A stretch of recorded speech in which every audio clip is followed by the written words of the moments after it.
right, welcome to another Manscaped edition of the Horse Racing Happy Hour. I mean, so much manscaping. How are you, Michael? I'm good. And of course, when we talk about like people that we just think are going to be manscaped, we have to talk about the paddock prince himself, David Levitch. How about that? A little manscaped talk. How about that? Great introduction. That's the first question, David. No, it's not. Yeah, so that's the good stuff. We are here. We have got we finally got a Derby contender that looks like he wants to run out front, although we've got to wonder if he's quickly. Other. How about that? Yeah, and a quick one. Little quick one. How about that? Yeah. So we got a lot to talk about today as we get into the final weekend of 100-point races, and really just kind of talk about what we saw over the weekend. Now, one thing that's not on the show sheet, Louie, okay, is the performance by Forever Young in the UAE Derby. Yes. How about that? So just real quick, I know we're not going to do a replay on that one. I know that was your top pick kind of going into the 100-point races. He is. Did he do anything to change that? Did anything happen this weekend to change that? No, nothing happened this weekend. Fierceness is in every other. He's probably a toss for me in the Derby at this point. Okay. I also think that Florida Derby field was allowance minus. And so it is very good that a good horse looked good against bad horses. But that's the only good part about it. Well, I was not, we're going to talk about that race in a little bit. Yeah. Okay. No, but people want to put Fierceness at the top of that board, right? I mean, that's kind of what you're getting at, yes? I mean, he's the Breeders' Cup Juvenile winner. I think that's natural to want to do that. Sure. At the same time, I actually think the fact that his field was not very strong made his performance in some ways even more impressive. Like Pat Kelsey did a better job at Charleston last year than Cal did at Kentucky, getting a 3 seed because he was at Charleston rather than at Kentucky. Sure. Yeah. How about that? But ultimately, like just the fact that, Fierceness broke away from the pack, he ran his race, he, still ran a good time. When we've seen just incredibly slow. Give me the UAE Derby winner right now. I was about to say, I've got that clip if you want it. You got the UAE Derby? Yep. Listen, Zach's professional. I mean, is he? It's not on the show sheet, and he gets it up anyway. Levitch is here like, what the hell am I doing? I gotta say. Like, hey, I'm just listening to everybody dog Fierceness. You're not going to hear me dog him yet. No, you like Fierceness. I like him. You should. And whether it's in every other or whether we just toss the first prep race, that's what we got to think about. So there you go. I mean, if he shows up, I prefer an undefeated 3-year-old. Like I do as well. All right, let's go ahead and let's look at this UAE Derby. Let's talk about meters. Mendelssohn Bay, deeper out Navy Seal, not too far away, Panda Gate still with four to pick up. As they get into the running here, Autobahn takes over, Forever Young on the one rein there, but balances up now, comes up to the outside of Autobahn, who has to be brave. It's Forever Young though for Japan, who comes up to the outside of Autobahn, goes past by a length. Forever Young drawing away here in the late stages, and it's another Japan domination in the UAE Derby. All right, Zach, who do we got to thank for this video clip? I can't read it. I think that's just the Dubai folks. Okay, that's Racing Dubai. Racing Dubai. Yep. Okay. Thank you, Racing Dubai, for that clip. We've heard enough about what Louie thinks about Forever Young. I want to hear what the paddock prince thinks about Forever Young. And can a shipper win the Derby? No, I mean, he's a good horse, I think, but I'm not going to endorse these horses until they actually do something in the Derby. I mean, I don't know. He's kind of like a grinder, and I don't know about the horse. I mean, he's a good horse, but I don't think he beat that much in Dubai. But, I mean, I guess one day Japan will win one of these races. But as of now, and this year's field's not that great, so he's probably going to be – I mean, he's going to be under 8-1, I would think. I would say 8-1 range probably, 7-1. I mean, it depends on this weekend, obviously, what Sierra Leone and some of these horses do. But that's right. I think a lot of people are going to gravitate to this horse, and I don't know. I'm not going to bet one of these horses until they win. Okay, let's ask this question. We used to never have Japanese pitchers in the U.S. either, but now they kill. Yeah, they're it's going to happen. No, I think Levitch is saying we're going to get a winner of one of these. Yeah. It's just they're going to have to do it before he bets on it. That's it, right? Yeah, no, I think he's a good horse, but I mean, I don't know. I can't endorse these horses until they that's fine. Do something. Mendelssohn is the shipper that's had the most buzz ever out of all. Thunder Snow had some too, but I think Thunder Snow had a lot. But I still feel like Mendelssohn was top because then he win by like 15 or something crazy in the Dubai $3 million purchase. I mean, the whole thing. Yeah, all of it was hype. Yeah. Are we going to get Mendelssohn type hype with this horse? I think the fact that this is a Japanese horse and not a European bred feels different. Okay. And I think Yeah, the Japanese just horses are so just well. getting a lot more respect. Yeah. Yeah, As far they've as, done especially so as far as dirt races. Yeah. So I think potentially more than Mendelssohn. More buzz than Mendelssohn. Perhaps. Yeah. Yeah. Different buzz though. It's going to be different. But the fact that Fierceness ran a what was it? What with the bike 110? Well, let's Yeah. while we start. You keep on want to talk about this race. Let's go ahead and Well, let's why would watch we it. follow the show sheet? Yeah, let's go ahead and watch Fierceness win the Florida Derby. One may run to the 5/16 and Fierceness. He is getting away. Thanks to He's now NBC 4 for in this front. replay. Catalytic is second. Grandmo the first is third. On the outside, Frankie's Empire. Conquest Warrior at the rail, but they all have too much to do. Fierceness is putting on a show in Hallandale today. Fierceness, the real Fierceness, has showed up to South Florida, and he's crushing them in the Florida Derby. Fierceness geared down and on his way to Louisville. Fierceness authoritatively in the Florida Derby. He never had a Never was ridden. And I'm just going to say that last week you didn't pick him. Fair. Who And could your dog- you your possibly dog in the pick field. that race? What's that? Who'd you pick? Hades, I guess, was or the Yeah, and then Conquest Warrior. yeah, Conquest Warrior. I liked in that spot too. Yeah. So, when we consider that those three are decent horses, and I just think the fact He made Hades look like a chump. I agree with that. when he Yes. hits that top of that stretch and he's open lengths and on the lead and he pushes it into another gear and he's never ridden, that's impressive. Like to me that's the most impressive prep race we've seen so I have far. two quick thoughts. The first is good on NBC keeping the local announcer in for that race. They should do that for all the races. every single time. All of them, because Stone's really good. Very Dave good. Rodman's awesome. And they got good announcers in New York too. Just an FYI, even with Johnny I officially retiring today. Shout out to Johnny. But no, there's good announcers around, and they should give us the full experience of getting the track call from Travis Stone, for example, or from Dave Rodman at Pimlico. Like they should do those things. Second thing, it's impressive. It's okay to say huge number, all those things. And look, if you think that he's going to be able to do it again, third in the form cycle, right? Comes back off the layoff. This is second off the layoff. If he's able to do it in the third form cycle, I wouldn't be stunned. But I think he's not going to win the Kentucky Derby. David, what says you?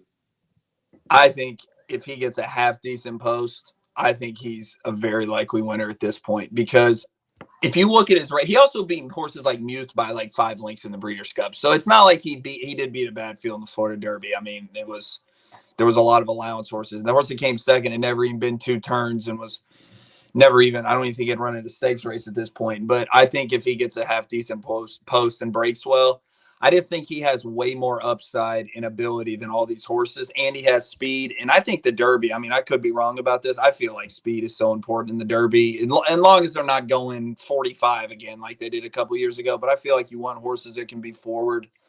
Can anybody else run a 110 in the race if he runs it again? It is a big I don't if. think so. I don't. And, people say he needs the lead. He also rated in the Breeders' Cup. It's not like he has to have the lead. He just has to break half well, because in the Champagne, he didn't break very well. And then in the Holy Bull, he didn't break well. He clearly is a horse that if he doesn't break well, he kind of just throws his head in the air and says, forget it for the day. But you all saw what he can do like everybody else if he breaks well. I'd like the horse a lot. I mean, I think you're right. That 110 Equibase speed figure, when we look at Maximum Security, ran a 106. Always Dreaming ran a 105. Nyquist with a 106 or with a 98. Of course, that's not maybe the most. What did Known Agenda run? Big Brown did run a 112. What did Known Agenda run? 111. No. How about that? No, Agenda was not a very good Florida Derby winner, Faster than this one.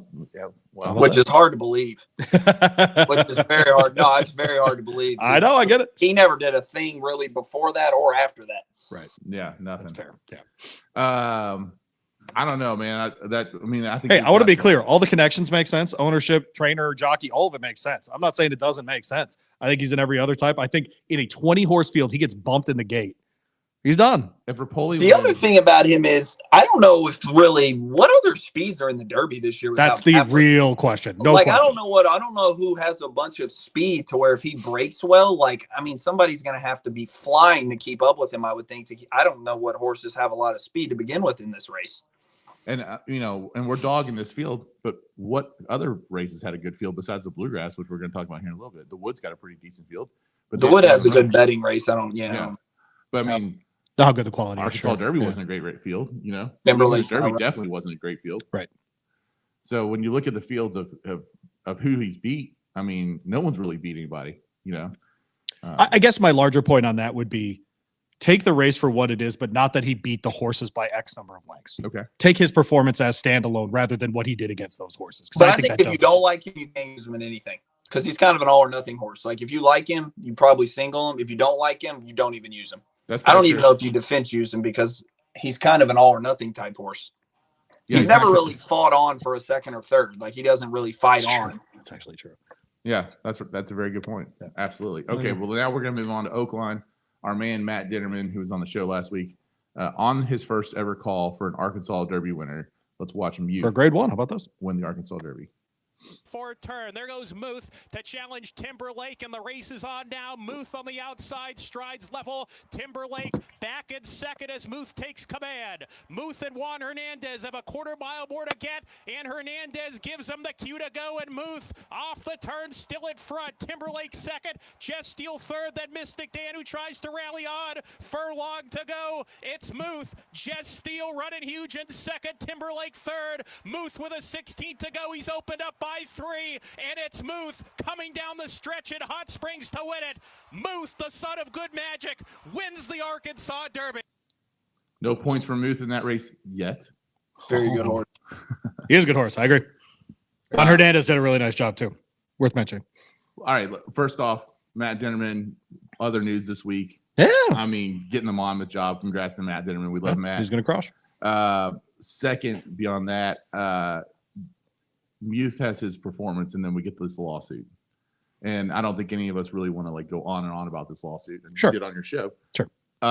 What's your take on the lawsuit? By the way, if you haven't listened to it, I did release my interview with John Sherva on this podcast platform.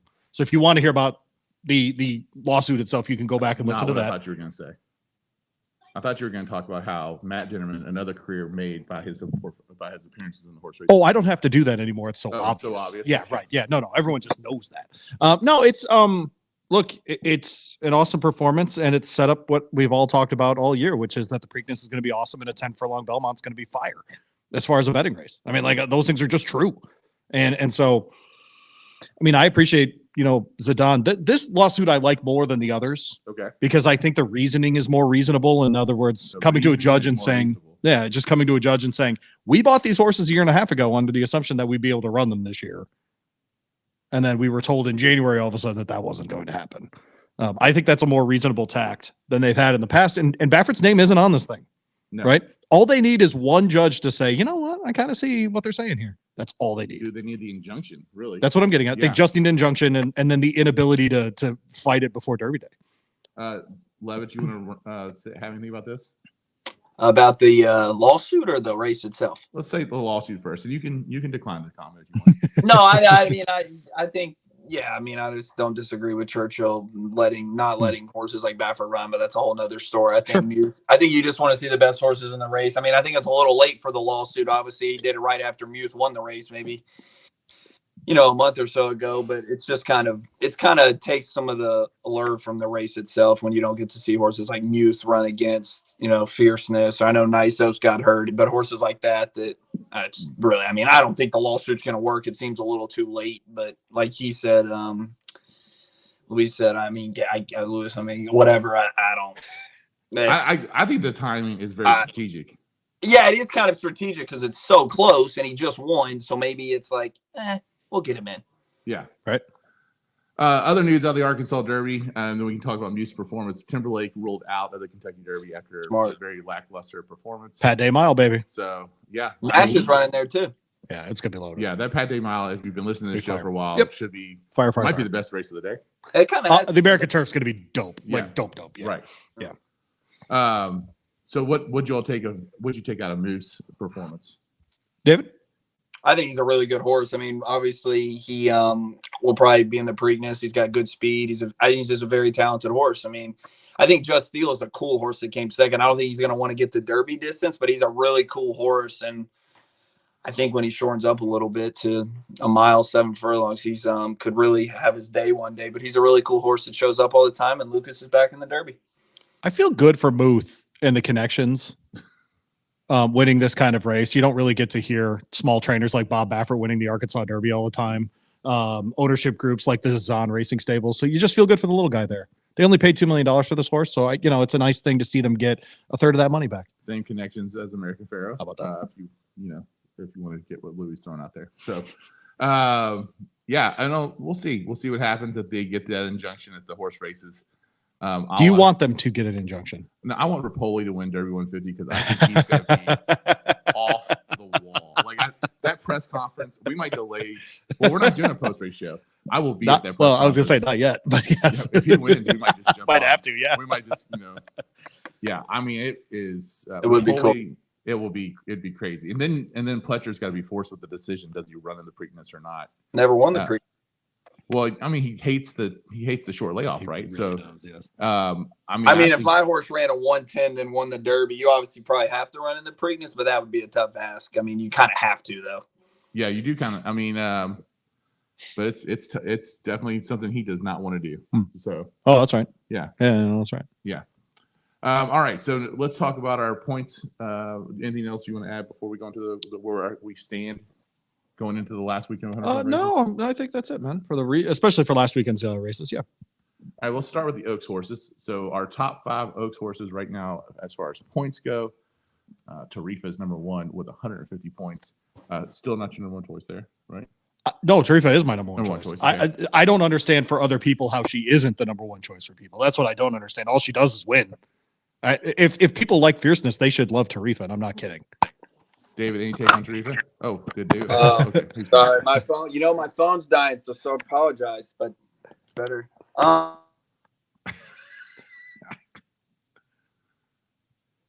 We can't hear him right now. Did you hit the mute button there, Dave? Can you check on it for us? There we go. Sorry, my phone was dying, and it would have been way worse if my phone died. I think you're she's good, bro. a really good filly, but I agree with what he just said. I think she's the favorite going into the race, but I don't like anybody in the Oaks. I think the Ashland is a big race to see how just what FYI does, see how Impel does, handling winners or stakes company, see if Leslie's Rose can rebound, see how Candy does off the bench. So I think that race is going to be a big tell in how the Oaks plays out. Because right now, I think the Cox filly from the fairgrounds has kind of separated herself. But, I mean, if Just FYI comes back with a huge race, she's probably going to be the favorite because she's going to be 4 for 4. And I don't know. We'll see. I think there's a lot to be said in the Oaks. I think Fierceness stands way out in the Derby at this point right now, just on speed figures. But in the Oaks, I think it's spread out. Unless the Ashland's a dud.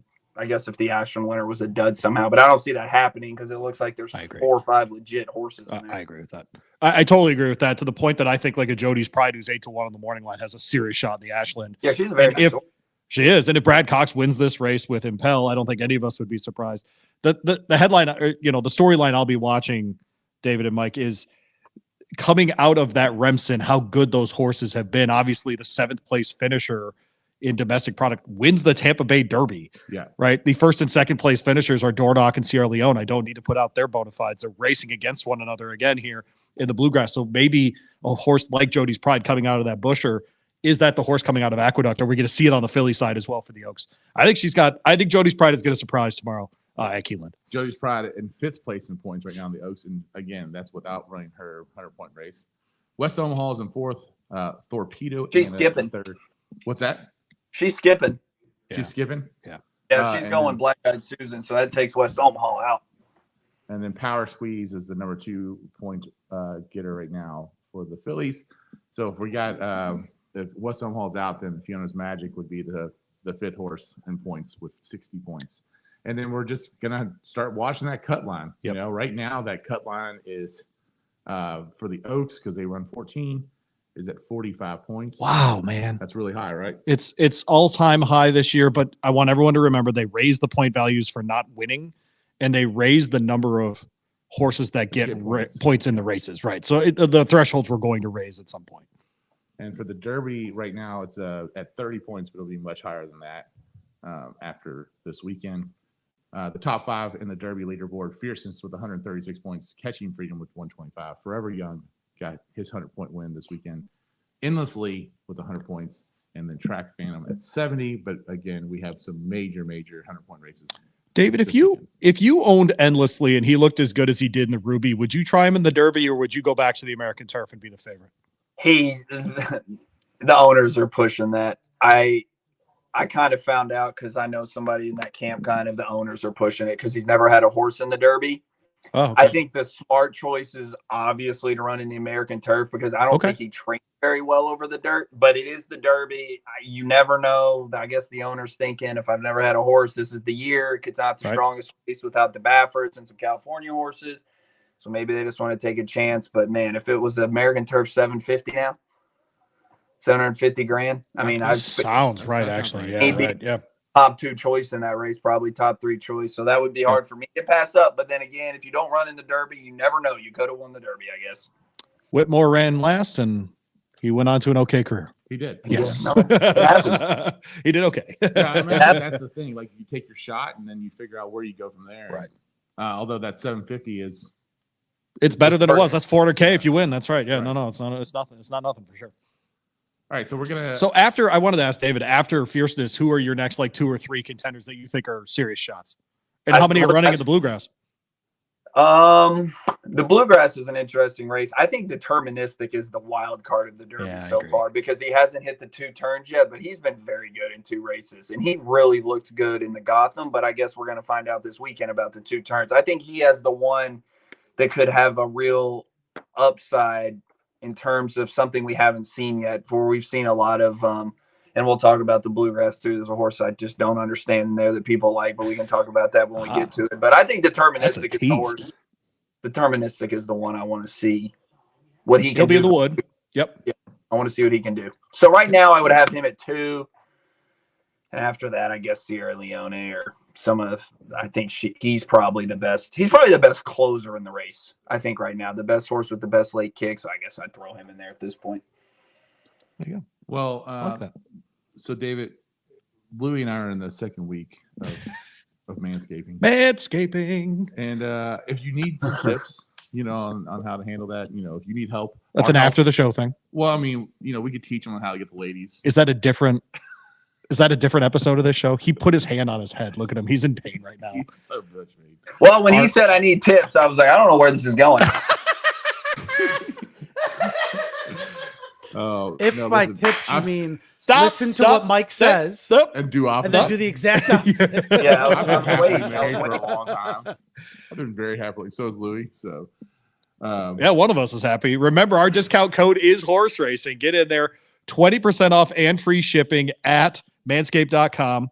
Make sure you join us for that. We all got the Lawnmower 5.0. Yes. It literally is a lawnmower. That thing works great. You're a big fan of the lotions. The nose hair trimmer and the deodorant, the ball deodorant. There you go. The downstairs deodorant, if you will. So make sure you go check those out. We actually, I got it. Look, I'm not bragging, but wife and I, we had a manscaping. I don't want to hear this, man. At a femscaping date. It was fun. It was good, man. How about that? Yeah. I'm touching you while I talk about that. How about that? There you go. That's awesome. There you go. I did actually use our. Louie hasn't actually washed his hands since that. That was earlier today. Sorry, Mike. That's why he keeps on smelling his fingers. That's kind of disturbing, man. Just like that's gross. Manscaped.com promo code horse racing, all one word. Go ahead and use that 20% off plus free shipping. I know you've used it. Well, I went and got the beard stuff, man, and it's getting. You're looking tight, dude. You look good. Well, it's getting here tomorrow. Oh, okay. But you could have lied there. I could have. Yes. It's just not me. But we're kidding, man. What I was going to say is that so they set you up on like Chewy does for dog food. Like we'll send you the products every month, so you set up on this rotation. But the deal that I got was like on super sale, and then I got her 20% on top of it. It was a sweet deal. So I'm really excited about it. So it's also just the nicest shaving stuff I've ever owned. So manscaped.com, use our promo code horse racing, 20% off, free shipping straight to your house. Makes it nice and easy. There you go. Charge your phone, David, and then go to manscaped.com. Also, the underwear underrated. Battery pack. The underwear is amazing. Underrated. And that was the nice little add-on, by the way, that I got when I got my order. So there you go. They gave you a sweet another deal on the underwear there. All right. So we're gonna go ahead and we're gonna talk about the racing at Keeneland this weekend. We're gonna talk a little bit of Friday, a little Saturday. Can I real quick, just before we get going on this, new updates on takeout rates at Keeneland? The doubles have been lowered to 15%. So if you just want something, That's a simpler big deal. bet. Oh, it is from 22%. It's a big deal, actually. 7% drop in the double. So at 15% are the Turf Pick 3, which is a $3 minimum. I love that bet. At Keeneland, though, it seems like all the smartest handicappers are on it. So it always doesn't pay well. But then the win play show bets are 16%, man. And then the doubles and the pick fives are at 15. Very playable. If you are just getting into horse racing, trying to figure out how to bet, a double is picking the winner of race 1 and race 2, the first race, the second race. That can literally be race 5 and race 6, just back-to-back races essentially. And just would you say that's another positive thing of the legalizing sports gambling, where they can actually do that with that takeout rate? What does that mean? Like the fact that sports gambling has helped offset that they can actually give some money back to the bettor on the horse racing side. Oh, I think in Kentucky, that's the historical racing stuff. Yeah, but more than anything. The tracks control the sports betting too. Of course. Yeah. So yeah. I don't know on the double part. I think they're just hearing bettors say, hey, we'd like to not pay 22% on doubles. Okay. And I think you're going to see huge doubles pools this week. David, do you agree with that? Do you think the double pools are going to be big? Average sorority girl. I think the doubles are the second best bet in racing. So you don't have to talk to me on the betting doubles. I love doubles. Is a win bet your number one, or is like a pick 5 your number one? Pick 5. It's not It's not the smartest bet all the time, but it's the most rewarding if you hit them. Yeah. Nice. There you go. Most all right, of the time. let's talk about that grade 3 Transylvania first. This is going off. It's the mile and 16th on the turf for 3-year-olds. It's race 8. I apologize. $400,000 race. I thought it was, but again, I just read the teleprompter, Ron Burgundy. That's it. So race 8. Those movies are it's overrated. a grade 3 Transylvania. Did you say they're overrated? Yeah, they're not that good. Did you know that San Diego was German for a whale's vagina? All right. Mile and 16th on the turf. 3-year-olds. 400,000. Manscaped.com. Louie, who do you like in this one? A lot of folks. This card, the Saturday card, there are going to be some prices. There are going to be some horses that jump up. I think we're going to get some great paydays here this weekend. I got a 10-1 shot on top here. No, I got the wrong horse in my handicapping here. Hang on. Oh, there we go. I'm looking at the wrong day. I got the 10 horse on top here. That is Can Group. It is a long shot. Never mind. Ran in that Breeders' Cup Juvenile Turf. They tried him in the Lecomte to see if he would be a Derby horse.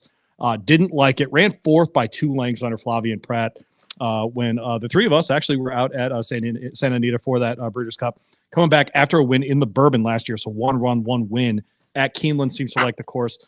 You give me 12-1 with Flavian Pratt, I'll definitely take that. Definitely paid off last weekend as well. Went to the 5 after that in Tennessee. I thought this was, and I think this was his intention. Brad Cox was going to have this horse run in the Jeff Ruby Stakes. Didn't draw in, and so pointed him to this spot. Synthetic to turf is not an angle you see a lot with him, so that'll be something to watch here. But another huge price for Jose Ortiz, 15-1. He's moving his tack to Kentucky. This is going to be sort of his first weekend as a full-time resident of Kentucky. Going forward. You love Tennessee going into that race. I also love Tennessee going into the Ruby. I thought he'd win the Ruby. And so this for me is very much, if he likes the turf as much as he was good on the synthetic, I think he's got a legitimate shot. And then after that, First World War, as far as turf horses, wins the Kitten's Joy back in February, gets 2 months off here, runs back at Keeneland. Did run to Keeneland last fall in that Bourbon behind Can Group, but I think he's in good form right now. This is something that Mark Casse does really well. Horses at Keeneland. Has already trained at Keeneland. We have a timed run at Keeneland, so the weather's not going to surprise it like some of the other horses that are shipping from Florida. So I went, 10, 5, and 6 on top there in the Appalachian. All right, let's go to someone who understands the Casse barn a little bit better than you do. That's the wrong Casse barn. I know that. Norman's nobody. But when you first started coming up, Norm and Mark were working together, so you were around that barn. Yeah. It was for Mark, but obviously Norman was the one I had to deal with every day. Yeah. So who do you like in this race? To add on the 5-horse Tennessee, this horse has an abundance of turf pedigree. I don't know if you guys looked it up yet, but he's a half to a horse named Moon Over Miami who earned $800,000 on the turf, and then also a half to another Mott filly that was $200K on the turf. So this horse is definitely the pedigree play in the race. I don't know if you're going to get 15-1, but if he's around that price, he's outstanding value because it's Brad Cox. You get a Jose Ortiz. As you mentioned, I think First War is the horse to beat, but if you're playing pick 5s in this race, Is this where it starts to pick? Is this a pick third leg? So yeah, I mean, if you're in the pick 5, pick 4, I would spread in this leg because this leg looks pretty tricky. I think the 12 horse Cugino's a nice horse. He just doesn't win. He's been chasing slow paces in his last 2 starts, but he kind of hangs on the money a little bit, and he did not draw a good post in here, but I think he's talented.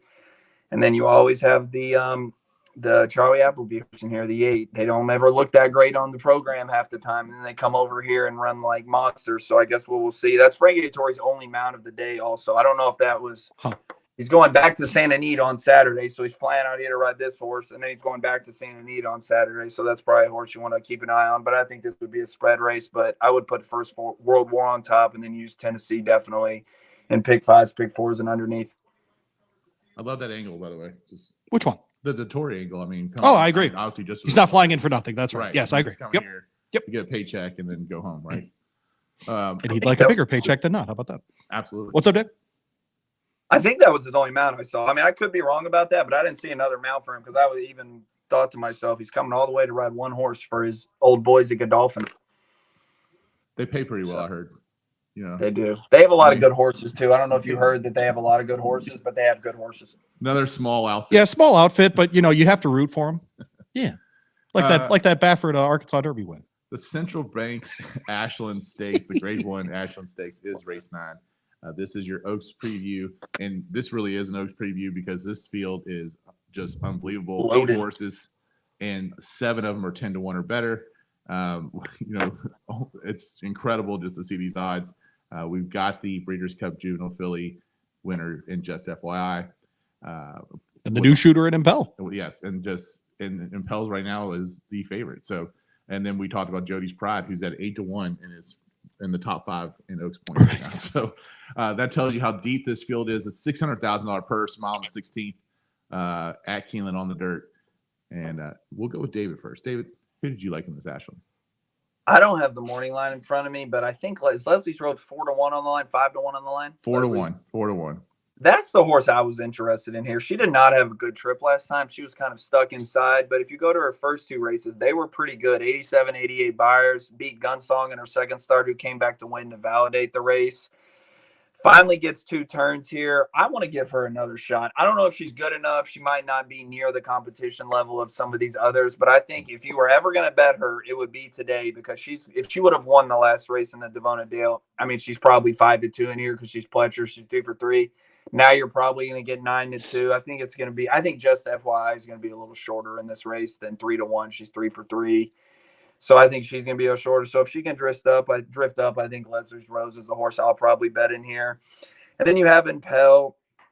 I never know what to do with horses like this. She's getting off Lasix for the first time. She's facing Stakes Company, and she's going to be running against much better horses. If you remember, Punch Bowl last year was a Brad Cox horse that was coming into this race that everybody thought was a lock, and she obviously didn't turn out to be near the filly they thought. But yeah, I would go Leslie's Rose in here, and then Just FYI, obviously, is that see what she can do. She missed the race, got sick, has a couple good works, it looks like, especially the 1-2 back at Payson Park. So it looks like Mott got her going again after she got sick. She's going to be coming off the layoff. But this is an outstanding race, and if Leslie's Rose is 9-2, 4-1, 5-1, that range, I think she's pretty solid value in here.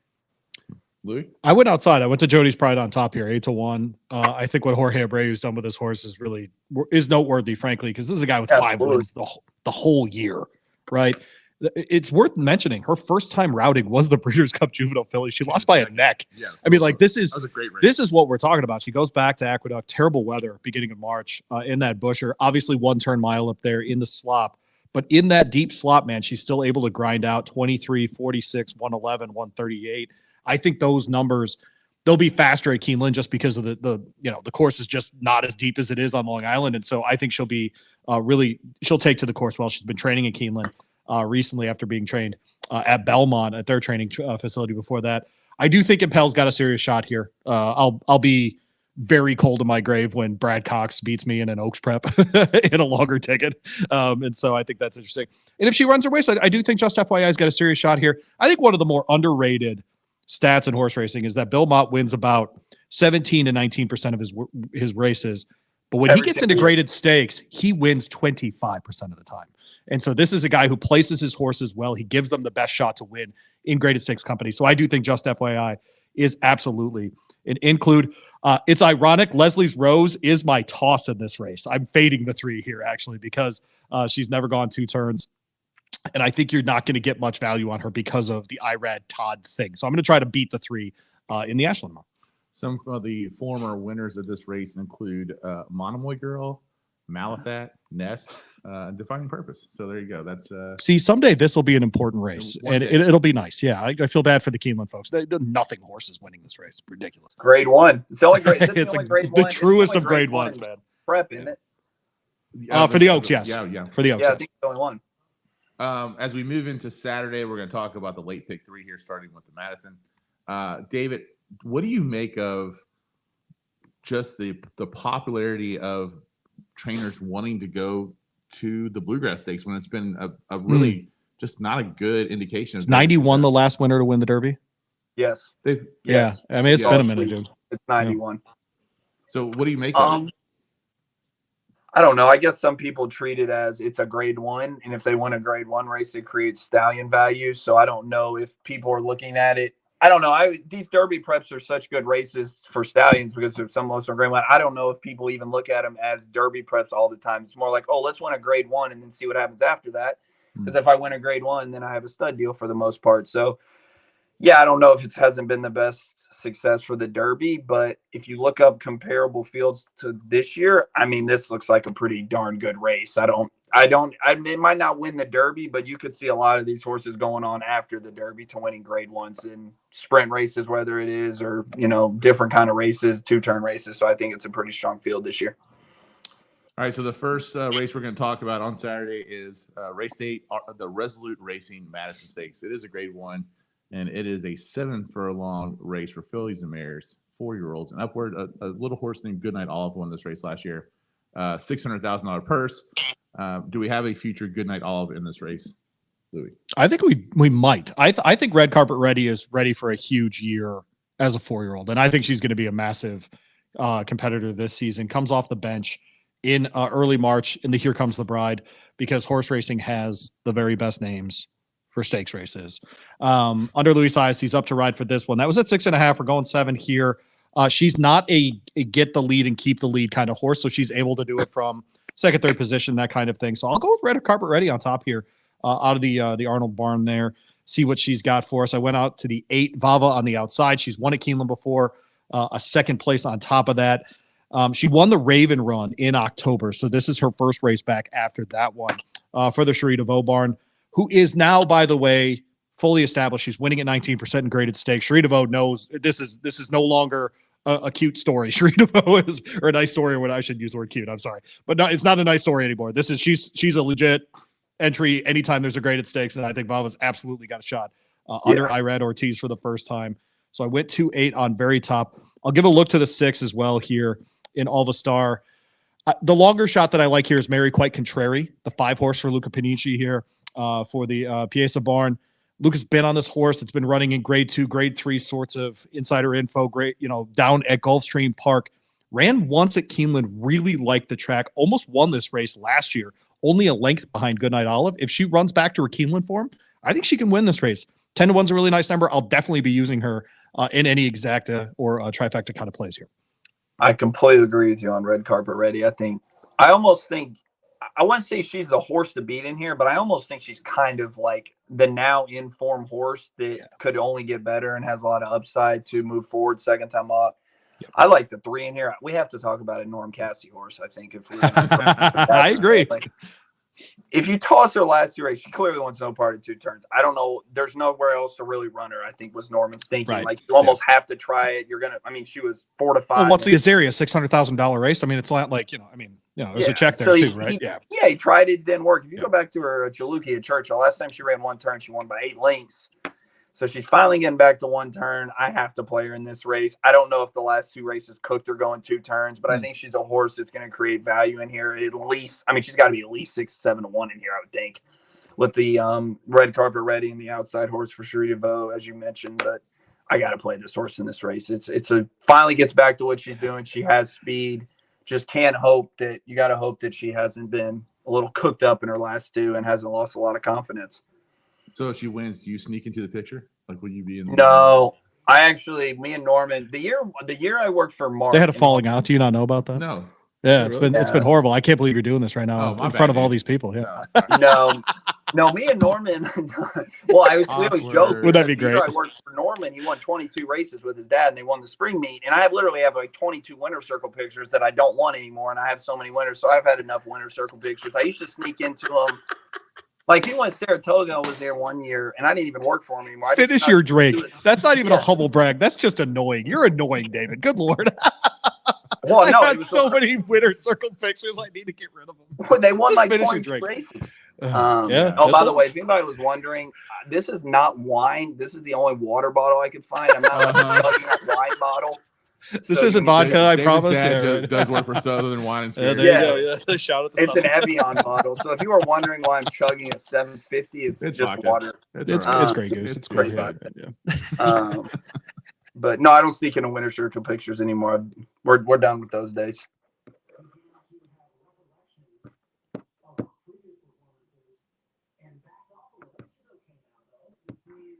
Am I the only one that can't hear them?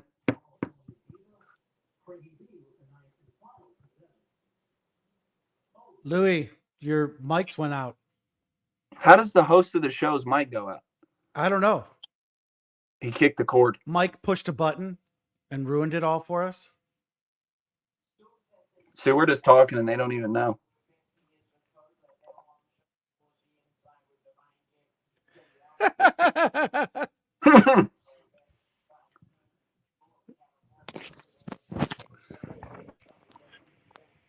So, David, what do you think about the women's NCAA basketball championship? It's been great. Yeah, it's Will Caitlin Clark perform up to snuff to win a championship this year? I mean, I don't pay a lot of attention to girls basketball, but isn't South Carolina like 32-0 and smacks everybody? Yeah, and Caitlin Clark is like an NBA professional player. She's ridiculous, but like I guess one player can't necessarily carry a whole team. No, I don't know if she can carry her whole team, but she is absolutely ridiculous. Unless that player is Zach Edey, I'm pretty sure he could literally carry his whole team on his back.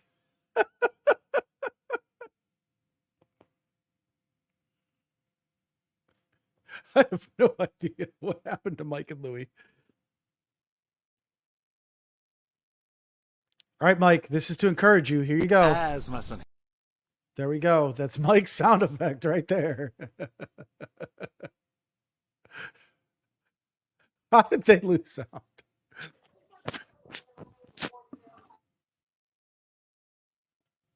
We can't hear you at all, bud. I guess that's the end of the show. It's been great with you guys. We just got through Friday.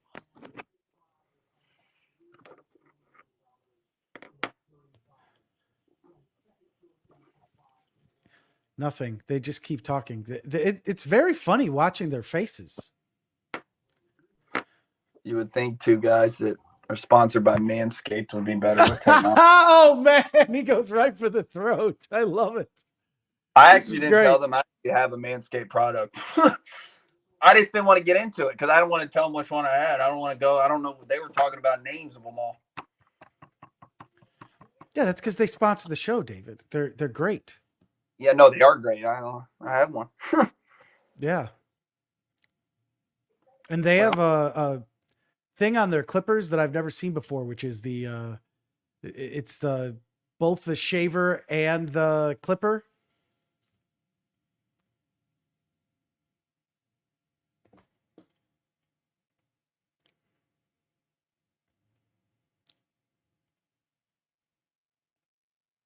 This has to be the funniest ending to an episode of this podcast.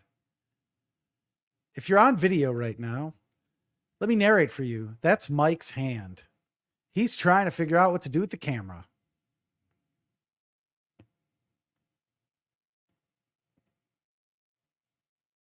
And they're gone.